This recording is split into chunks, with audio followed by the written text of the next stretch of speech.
Okay, so correct us if we are wrong, but or sort of or Atar DJ mentioned a lot of names here, because in terms of this sort of question that, for example, we not long ago received AHA, and they had a chance to perform as a rock band, not on a very specific rock band ceremony, Nobel Prize ceremony award.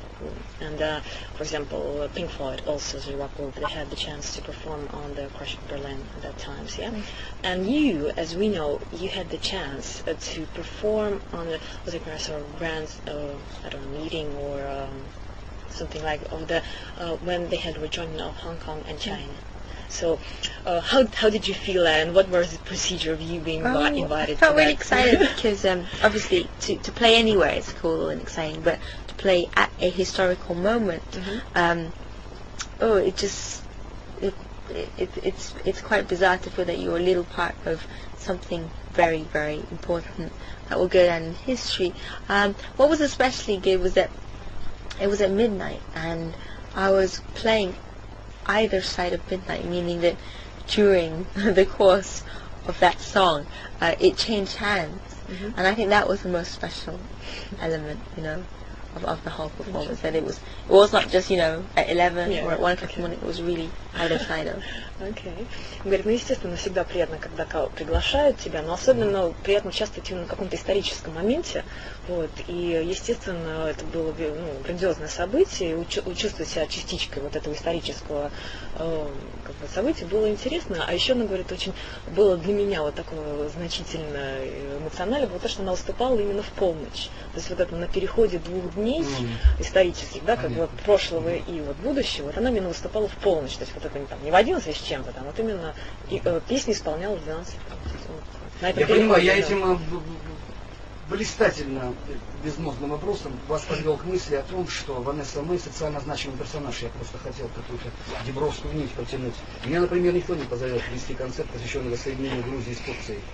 Поэтому эту иллюзию я с этой иллюзией должен расстаться уже в момент беседы. Я хотел бы распространить вопрос на политику как таковое, как понятие. Она аполитичный персонаж.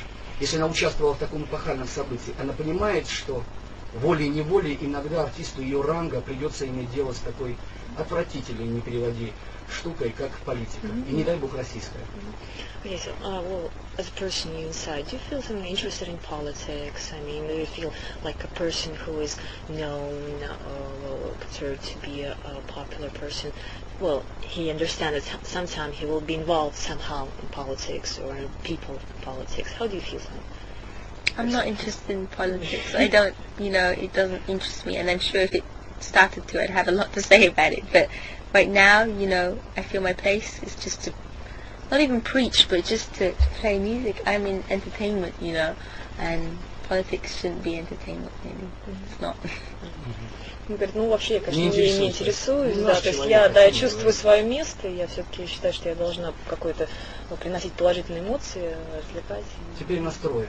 Я, она и Тамара Гвацетель. 3 достойных человека. Какая политика? Вот. Я хотел бы сказать, что я ее абсолютно понимаю, а вам, всем слушающим программу «Планетарий» с Vanessa-Mae, приехавшей на считанное количество часов к нам в гости, хочу обратить ваше внимание, как деликатно и ненавязчиво она отвечает на мои, безусловно, те самые вопросы, которые достойны только московского комсомольца по степени своей дебильности. Не переводи. Я хотел бы продолжить опрос с помощью следующего вопроса. Ванесса, можно полюбопытствовать у вас о такой тонкой штуке, как слухи о России перед приездом сюда? Вернулось в то время, к сожалению, вернулось в то время, и интернет кишмя кишит такими сообщениями, что сюда опять стало ездить не очень уютно и комфортабельно. Она слышит что-нибудь о России такое, чтобы ее смущало?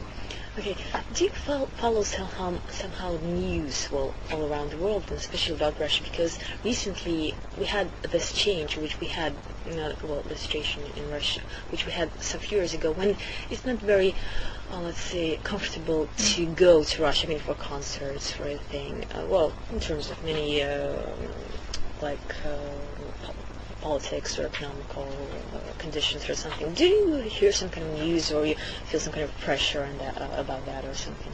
No, I think my area is not to get involved in problems, and just, you know, to be able to be sort of kind of haven, I guess. I mean, music is a haven from problems, so that's what I feel, really.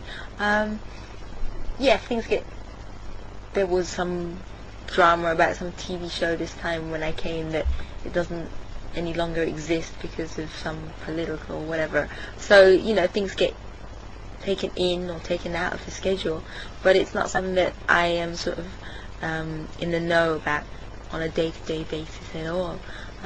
And, you know, I mean, just, you know, different things happen all the time, but, you know, I've been to Kenya, you know, with the Red Cross, and we were in a war zone. I mean, we weren't in the war zone, but very near a war zone. But you have to be able to see the risks involved and see if it's somewhere you want to still go. And if it is, and there are people who want to hear music, then that's my only place, is to play music for people. Ну, он говорит, естественно, конечно, меня особо не волнует проблемы, то есть я не обращаю на это внимания.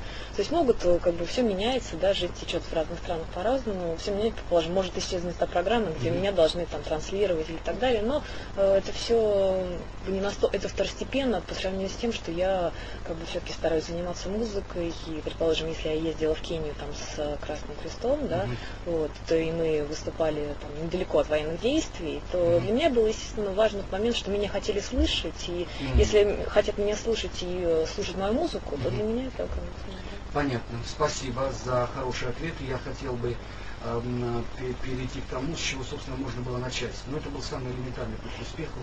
А на Европе плюс таких ничего не говорит, это наша реклама. Осовременивание классиков.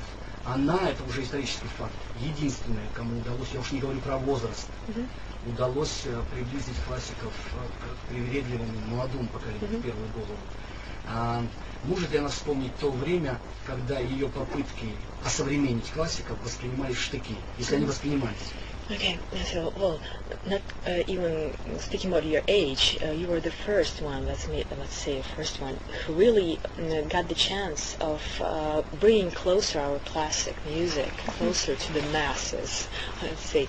So, did you somehow, at this period of time when you just started working and position yourself on the stage, somehow opposition? Did you feel some kind of opposition in bringing this kind of music which you did? Yeah, I guess people were shocked at the beginning when I was 15, was because, you know, suddenly this little girl had this idea to, you know, break down all these rules and barriers and just play whatever she wanted.